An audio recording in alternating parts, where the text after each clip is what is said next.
Bonjour Laurent Jacobelli. Bonjour. Vous êtes porte-parole de Marine Le Pen, qui était tout à l'heure sur RTL. Si elle gagne le 24 avril, elle a annoncé qu'elle gouvernerait avec un gouvernement d'union nationale. Avec qui exactement? Avec toutes les bonnes volontés, avec tous ceux et toutes celles qui aiment la France. D'accord, mais sur l'échiquier politique. J'ai pas de nom à vous donner, et puis non, vous imaginez bien. Mais elle a parlé de la gauche événementiste. De la gauche, de la droite, du centre, des gens de la société civile. Vous savez, on a vécu 5 années de division, 5 années d'un gouvernement replié sur lui-même, de gens qui étaient persuadés d'avoir la science infuse et que le peuple n'avait pas son mot à dire. Nous, avec Marine Le Pen, nous voulons faire l'inverse. Marine veut rassembler, elle veut un gouvernement qui représente toutes les couleurs politiques françaises avec un seul but, réconcilier les Français, remettre de la concorde, remettre de la confiance en France. Et pour ça, toutes les bonnes énergies seront rassemblées. La concorde, selon Emmanuel Macron, est incapable, selon vous? Il est quand même en tête des sondages. Emmanuel Macron, même s'il est en tête des sondages, a passé 5 années à diviser les Français. On a vu pendant ces 5 ans des policiers et des pompiers s'affronter, le peuple et la police s'affronter, les retraités et ceux qui travaillent être opposés, les ruraux et les urbains être eux aussi séparés. Ça suffit. La France des uns contre les autres, c'est celle de Macron, c'est l'inverse de l'image de la France que veut réinstaller Marine Le Pen, c'est-à-dire des Français unis, des Français solidaires, des Français qui retrouvent le marché de l'emploi, le pouvoir d'achat, leur identité et leur sécurité. Et pour ça, il faut croire en la nation, évidemment, notion en laquelle ne croit plus Emmanuel Macron. Ah, pourtant, il dit l'inverse. En tout cas, hier soir sur TF1, ce matin chez nos confrères du Figaro, il cible d'ailleurs le tandem Marine Le Pen, Éric Zemmour. Les fondamentaux de l'extrême droite sont toujours les mêmes, les attaques et le rejet de la République, une base d'antisémitisme, une xénophobie très claire et une volonté d'ultraconservatisme, pardon. Il se fait le chantre d'un front républicain contre l'extrême droite. Oui, mais Emmanuel Macron, on a l'impression... C'est des vieilles recettes. On a l'impression d'entendre un représentant départemental de SOS Racisme en 83. Enfin, il faut qu'il change de discours. Personne ne croit que nous sommes d'extrême droite. Personne ne croit que nous sommes antisémites. Et d'ailleurs, nous ne le sommes pas. Vous savez, il peut s'agiter en disant extrême droite, extrême droite, extrême droite. Ça ne montre qu'une chose. Il n'a plus rien à dire aux Français. Il n'a plus la confiance des Français. Alors, il essaye de faire peur. Mais ça ne marche pas et on le voit bien. Évidemment, pendant qu'on parle de ça, on ne parle pas de sa terrible réforme prévue de la retraite à 65 ans qui va pousser encore plus de Français dans la précarité. Pendant ce temps-là, on ne parle pas de son projet de dissoudre la nation française dans une Union européenne fédérale, ce qui amènera encore plus de chômage et encore plus d'immigration en France. Évidemment qu'il veut cacher aussi son bilan. Alors, il crie, il vocifère, il attaque. Je crois qu'il pédale dans la semoule, il parle dans le vide. C'est dommage qu'il ne veuille pas parler du concret, de son bilan. D'ailleurs, il fuit les caméras, il fuit les débats. Soit il se fait représenter, soit il ne va pas sur les plateaux de télévision. Il y a bien une raison, c'est que finalement, il sait que ce qu'il a fait pendant 5 ans a été une catastrophe pour la France. Alors, les instituts de sondage qu'il donne néanmoins en tête au premier tour devant Marine Le Pen soulèvent également un gros risque d'abstention. Toutes les enquêtes sont unanimes sur la question, avec près d'un tiers des électeurs qui s'abstiendraient de voter dimanche et peut-être aussi le 24 avril. Au-delà du risque purement électoral, bon, qu'est-ce que ça... Enfin voilà, vous allez bien avoir besoin de cette abstention pour rassembler. Comment convaincre les gens qui ont prévu de s'abstentionner, notamment les jeunes? Écoutez, nous, avec Marine Le Pen, ce que nous faisons, c'est que nous expliquons notre programme. Marine Le Pen est allée sur le terrain. Elle a fait une campagne de proximité. Elle a multiplié les déplacements dans les villes, les villages, même les petits bourgs pour aller à la rencontre des Français. Elle l'a fait aussi à travers les réseaux sociaux. Elle l'a fait par tous les moyens possibles pour parler à chaque Français, j'allais dire pratiquement individuellement, avec des mesures concrètes, chiffrées, sérieuses et applicables. Nous, on essaye de convaincre parce qu'il faut que chaque voix compte. Chaque Français a son avenir en main. Et les enjeux sont majeurs, des enjeux identitaires, des enjeux de sécurité, des enjeux d'immigration, de pouvoir d'achat. On pourra en parler du pouvoir d'achat qui est probablement ce qui questionne le plus les Français en ce moment. Eh bien, la politique, elle est dans tout. Quand vous allez faire le plein d'essence et que vous payez 60% de taxes, dedans, il y a une décision de Macron. Dedans, il y a une décision politique. La politique est dans tout. Il faut reprendre notre destin en main et pour ça, il faut voter. La campagne s'interrompt demain soir jusqu'à dimanche. C'est la règle. Donc les gens vont certainement lire les programmes, lire les propagandes. Vous parlez du pouvoir d'achat. Il y a plein de mesures, effectivement, dont on a parlé, dont Marine Le Pen a parlé. Mais il y a aussi les mesures sur la sécurité, l'immigration. Oui. Est-ce que c'est de nature à convaincre des gens qui hésitent ?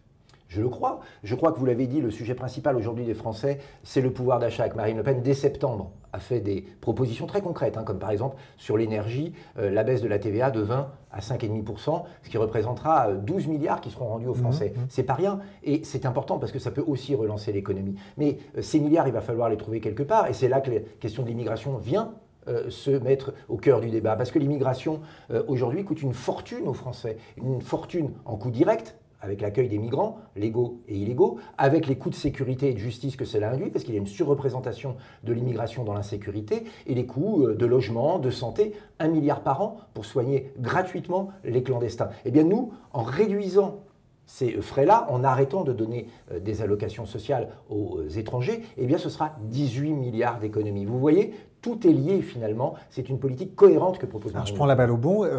L'Institut Montaigne, qui est un think tank, a passé au crible les programmes de tous les candidats. Les éreintent à peu près tous, notamment celui d'Emmanuel Macron. Sur tous les candidats, ils disent, l'Institut Montaigne dit, ça dépassera la facture qui est annoncée. Et plus particulièrement pour Marine Le Pen, dont la facture serait supérieure à 75% par rapport à ce qui est annoncé. Qu'est-ce que vous répondez à l'Institut Montaigne? Je réponds que soit ils ont un biais idéologique, et on n'est pas à l'abri, soit ils ont mal lu les explications. Et encore une fois, ils éreintent tout le monde. Hein. Bien sûr. Marine Le Pen a fait un travail très précis avec des hauts fonctionnaires, avec beaucoup de gens issus de la fonction publique. Et clairement, notre surcoût de programme, on l'assume, hein, c'est 68 milliards. 68 milliards avec la baisse de la TVA, avec un certain nombre de mesures. Un gros programme sur la santé aussi. Alors français pour investir dans la santé, dans la justice, dans la police, pour aider les familles monoparentales, pour aider et réindexer les pensions de retraite. Tout ça, ce sont des mesures nécessaires, sociales, solidaires, importantes, mais qui coûtent. Mais il y a aussi les mesures d'économie. Sur la fraude, Marine Le Pen créera un ministère de lutte contre la fraude. C'est plusieurs dizaines de milliards par an qui peuvent être récupérés. On a parlé de l'immigration, 18 milliards par an qui seront rendus aux Français. Le coût de certains organismes d'État qui ne servent à rien. Tout cela est chiffré au centime près. Les Français d'ailleurs peuvent aller le voir sur le site aimelafrance.fr.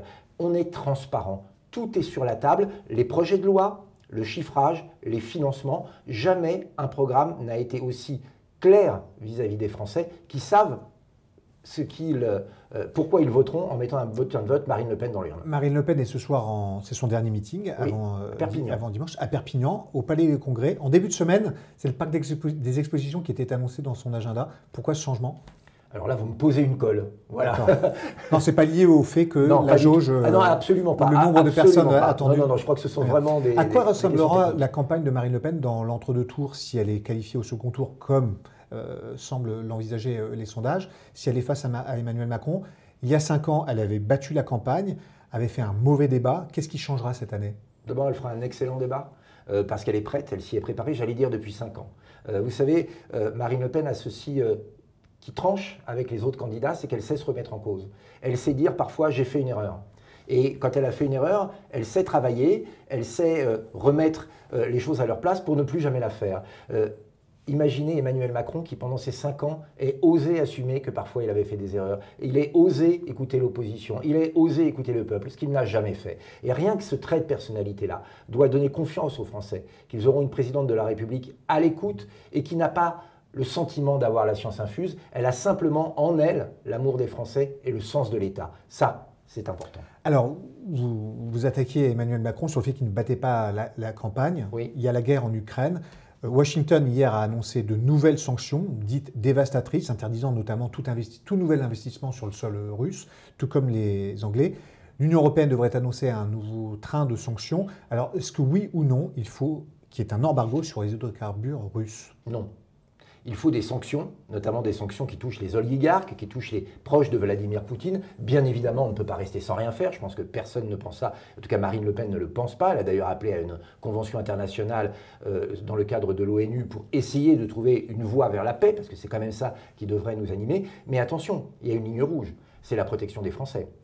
Si demain les mesures de rétorsion viennent encore renchérir le coût de l'essence, le coût de l'électricité, le coût du gaz, il y a des Français qui vont se retrouver définitivement à la rue, définitivement incapables de payer leurs factures. C'est un sacrifice, parce que c'est le terme qui est employé par plusieurs voix européennes, qu'il ne faut pas faire. Qu'il ne faut pas faire, et pour une raison simple, en plus, c'est que cela ne servirait à rien. La Russie aurait d'autres débouchés, elle recevrait des commandes d'autres pays. Simplement, ce sont nos compatriotes qui paieraient l'entièreté du coût de ces mesures, comme ça a été le cas en 2014, vous savez, avec ce fameux embargo vers la Russie, où ce sont nos agriculteurs qui ont payé le prix fort. Pendant ce temps-là, la Russie a remis en place une industrie agricole. Donc il faut, bien sûr, prendre des mesures, mais s'écarter peut-être des mesures trop faciles qui auraient un effet boomerang sur notre population. Donc ça veut dire que la résolution qui est portée par le groupe Renew au Parlement européen, qui sera mise au vote aujourd'hui, les élus les élus RN